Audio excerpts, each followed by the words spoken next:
Kemudian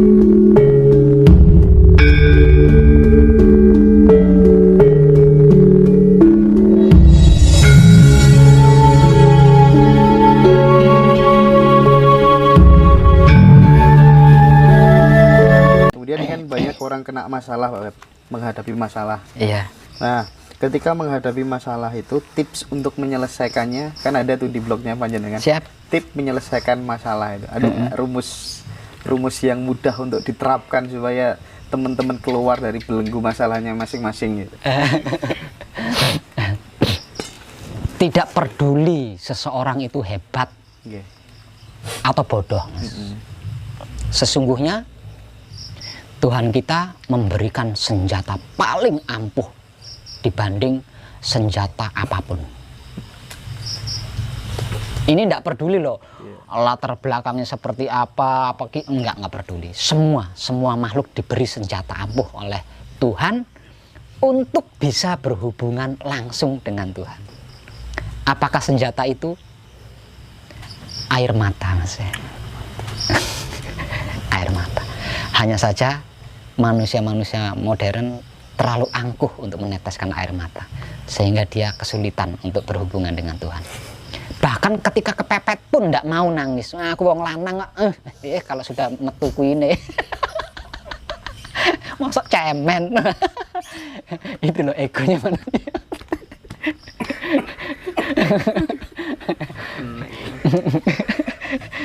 Padahal itu senjata paling ampuh loh, Mas. Sewaktu saya masih belajar di dalam agama ya, Mas. Saya pernah mendapatkan sebuah hadis, bahkan bisa dikatakan itu ayat ya, ayat dari sebuah kitab yang menyatakan seperti ini. Suatu ketika Tuhan marah dikarenakan carut marutnya dunia. Lah, makhluk yang paling dikasihi oleh Tuhan kan Jibril. Ini istilah agama loh, Mas ya. Ini istilah agama. Nah, makhluk yang paling dikasihi oleh Tuhan kan Jibril. Nah, ketika Tuhan marah menyaksikan carut marutnya dunia, karena yang dikasihi Jibril, akhirnya yang dipanggil itu Jibril. Kemudian hadis itu menyatakan Tuhan berteriak. Tapi kalau kita masukkan ke dalam spiritual ya lucu ya. Tapi ini ada hikmah yang bisa kita ambil di sini gitu. Nah, Tuhan marah. Nah, ketika Tuhan marah itu Tuhan berteriak memanggil Jibril. Jibril, cepat sini. Akhirnya si Jibril ini tergopoh-gopoh mendatangi Tuhan. Ketika Jibril sampai di hadapan Tuhan, kemudian Tuhan berseru, "Aku marah, Jibril. Aku marah." Loh, kok Tuhan bisa marah? Tadi pemaknaan daripada hadis itu seperti itu kurang lebihnya. Loh, kok Tuhan marah? Bagaimana aku tidak marah? Aku ciptakan dunia seisinya ini seindah mungkin. Tapi orang-orang itu menghancurkannya, mencarut marutnya. Aku hancurkan dunia ini. Itu seruan dari Tuhan.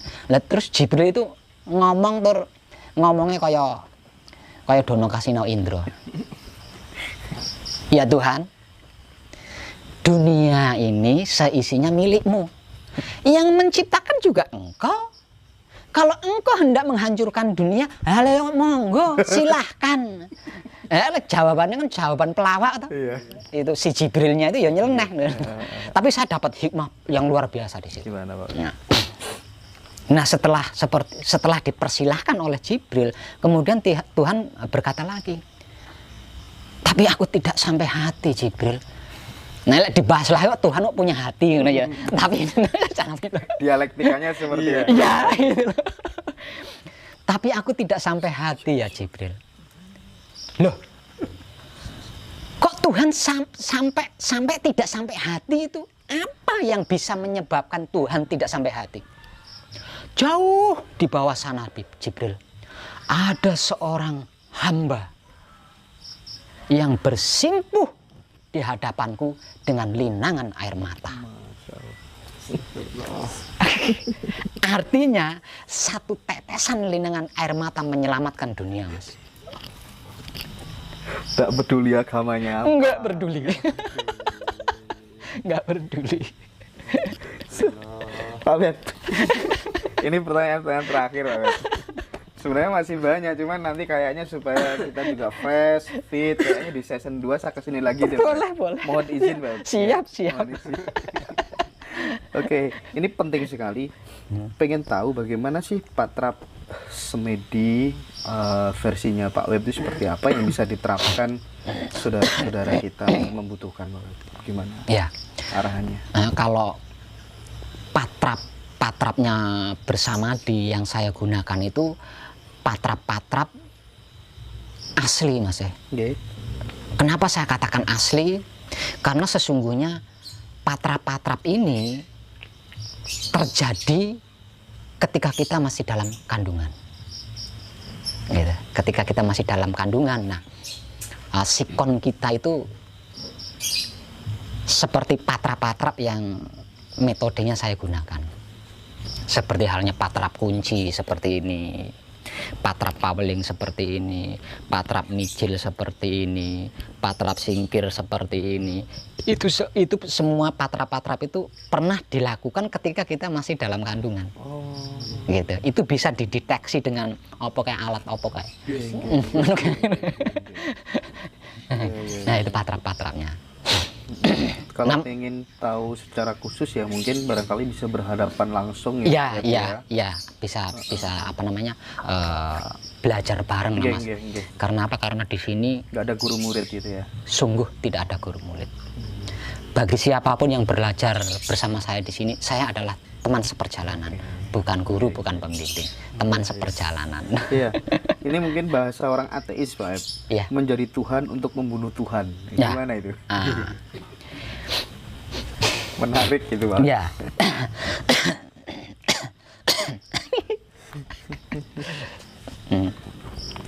Disadari tidak disadari, sesungguhnya kita telah menciptakan Tuhan, Mas. Ini disadari tidak disadari. Ya. Disadari tidak disadari, terlalu banyak gerak-gerik yang kita lakukan, sesungguhnya itu menciptakan Tuhan. Kita membuat TT kecil terlalu banyak gitu ya. Dan itu kita sembah sendiri. Kita puja sendiri. Nah, Tuhan seperti ini harus kita bunuh. Lah, untuk bisa membunuh Tuhan kan kita harus jadi Tuhan. Kenapa? Kita ngambil spiritual dalam agama.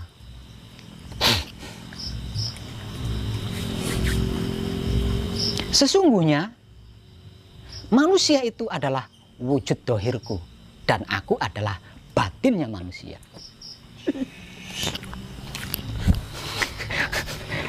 Ya.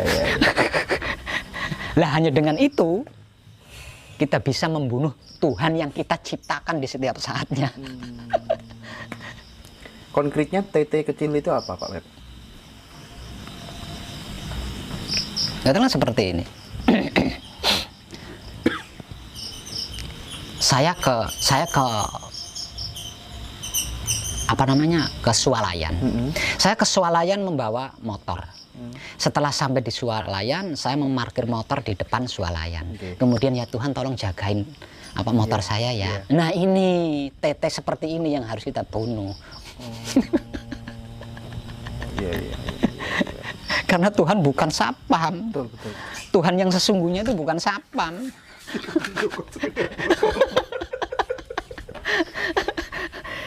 Tapi sadar nggak sadar kita pernah melakukan itu loh, Mas. Ayo jujur. Iya. Bolak-balik. Itu. Tiap saat kayaknya. Nah itu harus dibunuh itu. Gini, pacaran Tuhan lindungi aku biar nggak ketangkep Satpol PP. Lah, itu juga termasuk. Itu juga termasuk. Oke. 2 pertanyaan terakhir Pak Web sebelum kami pamit, Pak Web. Ini seru sekali. Ini Pak Web tentang apa tuh namanya, kiamat surga dan neraka, Pak Web. Diceritakan tanpa tedeng aling-aling, Pak Web. Iya.